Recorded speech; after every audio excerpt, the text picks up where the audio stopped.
यहाँ एक हदीस में ये भी सुना दूं आपको, अल्लाह के हबीब सल्लल्लाहु ताला अलैहि वसल्लम ने फरमाया, इससे कबल भी शायद मैंने बताया होगा, दो रास्ते हैं। दोज़ख का रास्ता बहुत खूबसूरत है, दोज़ख का रास्ता बहुत खूबसूरत है, और जन्नत का रास्ता कांटों भरा हुआ है, तकलीफ दे है। दोनों की ये मंजिल, यानी रास्ते में बता रहा हूं। दोज़ख उसका रास्ता बहुत खूबसूरत दिखता है लेकिन मंजिल बहुत खराब है, और जन्नत का रास्ता कांटों भरा है लेकिन मंजिल बहुत हसीन है। मर्जी तुम्हारी, सिर्फ अगर तुम्हें रास्ता ही चाहिए तो दोज़ख के रास्ते पर चलते हुए जाओगे, आज या कल कट जाएगा रास्ता, और जब मंजिल पहुंचोगे फिर आग के शोले तुम्हारा इस्तकबाल कर रहे हैं, और वो कितने साल तक वो भी नहीं मालूम। हाँ, जन्नत का रास्ता कांटों भरा तो है, तकलीफें तो हैं, नमाजों की पाबंदियां हैं, हलाल खाना है, और तुम्हें शरीयत इस्लामिया के दायरे में रह करके अमल करना है। ये सख्त तो लगता है, कठिन तो है, लेकिन जैसे ही मंजिल आएगी सारी थकान उतर जाएगी, सारी परेशानियां खत्म हो जाएंगी। जब जन्नत मंजिल मिल जाए, अब आपके ऊपर फैसला है, सिर्फ रास्ता तुम्हें आराम का चाहिए या मंजिल अच्छी चाहिए, ये देख करके चलो। अब उसकी मिसाल ऐसी है कि आपको मैं दुनियावी तरीके से एक मिसाल बताऊं। 1 किलोमीटर का एक रास्ता है, दो रास्ते यहाँ पर बने हुए हैं, 1 किलोमीटर के 2 रोड हैं। एक रोड कंकरियों से भरा हुआ है, लेकिन जहां ये रोड एंड होता है, खत्म होता है, एक बहुत ही हसीन बागीचा है जिसमें फल हैं, नदी है, बहुत ठंडी हवाएं हैं, लेकिन रास्ता पूरा कंकरियों से भरा हुआ है, 1 किलोमीटर चलना है। एक दूसरा रास्ता है, बहुत ही अच्छा रास्ता है, कोई कंकरी नहीं, कोई कांटे नहीं, अच्छा लग रहा है, लेकिन जहां ये खत्म होता है मंजिल बहुत भयानक है। वहां सड़ी हुई बदबूएं आ रही हैं, कांटे बिखरे हुए हैं और लाशें हैं, बदबू भरी हुई है। मुझे बताओ, अकल रखने वाला कौन सा रास्ता इख्तियार करे?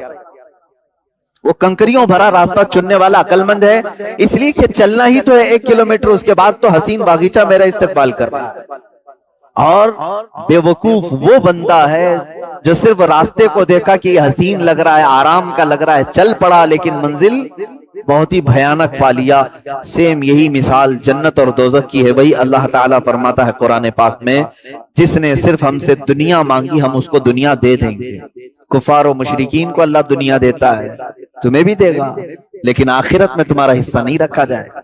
और जिसने हमसे आखिरत मांगी, अल्लाह फरमाता है उसे दुनिया में बरतने को भी दिया जाएगा और आखिरत में भी दिया जाएगा, तो फायदे में यही रहेंगे। इसीलिए हमेशा एक दुआ ये करो, मैं बेहतरीन दुआ आपको बताता हूं, जो औलिया कामिलीन की सबसे बड़ी दुआ थी। क्या मांगना चाहिए जिंदगी में क्या मांगना चाहिए? यानी मांगने के लिए हमारे पास बहुत सारी चीजें हैं। क्या मांगे? हम अपने लिए गाड़ियां मांगे, घोड़े मांगे, औलाद मांगे, बीवियां मांगे, बच्चे मांगे, प्रॉपर्टी, जायदाद, बादशाह का तख्त, क्या चीज मांगना चाहिए? औलिया कामिलीन जो चीज मांगते थे वो सबसे बड़ी दुआ ये है, वो यूं कहते थे कि ए अल्लाह तू मेरा हो जा, बस तुझसे तुझी को मांग कर मांग ली सारी कायनात। अल्लाह रब्बुल इज्जत जिसका हो जाए फिर बचा क्या? तो दुआ हमेशा ये करो कि ए अल्लाह तू मेरा हो जा, यानी तू मुझसे राजी हो जा।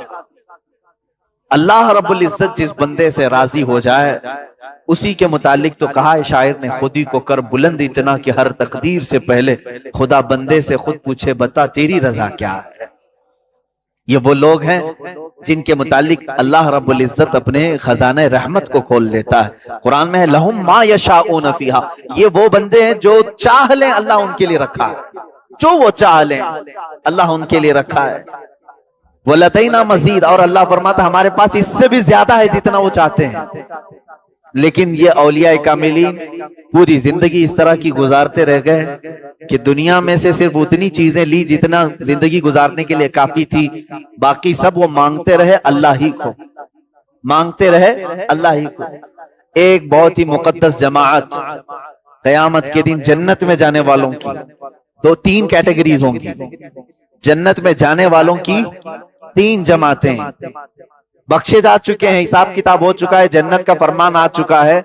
एक जमात ऐसी होगी, अल्लाह ताला उनसे फरमाता है, ए मेरे बंदो, तुम पर जन्नत हो गई, तुम्हें जन्नत में भेजा जा रहा है, तुम इबादतों में पूरे कंप्लीट थे, बताओ क्यों इबादत करते थे, जन्नत तक कैसे पहुंच गए। वो कहते हैं, ए अल्लाह, हमें जन्नत की नियामतें जब से हमने सुना था, बड़ा लगाव था कि उस जन्नत में जाए।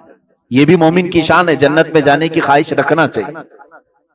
जन्नत तेरी बड़ी हसीन और जमील है, हमने कुरान में पढ़ा, हदीस में पढ़ा, इसलिए उसमें दाखिल होने के लिए खूब जुस्तजू करते थे, कोई नमाज ना छूटने पाए, हर गुनाह से बचते रहे। अल्लाह ताला फरमाता है, ठीक है, तुमने अच्छा किया और तुम्हारे लिए जन्नत हो गई। जिसकी तलब में पूरी जिंदगी मेहनत करते थे, वो चीज तुम्हें मिल गई। एक जमात गई जन्नत में, दूसरी जमात है, उनसे पूछा रब ताला ने, तुम क्यों इबादत करते थे? वो कहते, मौला तेरी दोज़ख से डर बहुत लगता था। हमने जब कुरान में पढ़ा या हदीस से सुना कि दोज़ख के अज़ाबात इतने सख्त तरीन हैं कि उसको बंदा नहीं संभाल सकता, तो हमें डर बहुत लगता था।